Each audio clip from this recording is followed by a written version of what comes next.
Hello, നത്തോലി അച്ചാർ ഉണ്ടാക്കാം. വൃത്തിയാക്കിയ നത്തോലിയിൽ ഉപ്പും മുളക് പൊടിയും മഞ്ഞൾപ്പൊടിയും ചേർത്ത് പുരട്ടി വയ്ക്കുക. പാനിൽ എണ്ണയൊഴിച്ച് ചൂടാകുമ്പോൾ നത്തോലി ഇട്ട് വറുത്തു കോരുക.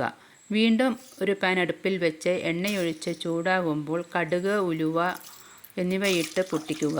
വെളുത്തുള്ളി, ഇഞ്ചി, പച്ചമുളക് എന്നിവ വഴറ്റിയ ശേഷം വീണ്ടും വെളുത്തുള്ളി ചതച്ചതും ഇഞ്ചിയും ചതച്ചതും കൂടി ഇട്ട് വഴറ്റുക.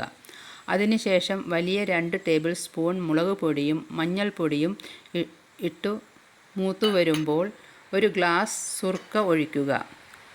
പാകത്തിന് ഉപ്പും ഉലുവപ്പൊടിയും കായപ്പൊടിയും ചേർക്കുക.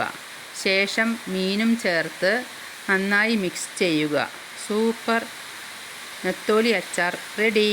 ഇഷ്ടമായാൽ ലൈക്ക് ചെയ്യുക, ഷെയർ ചെയ്യുക, സബ്സ്ക്രൈബ് ചെയ്യുക. Thank you all.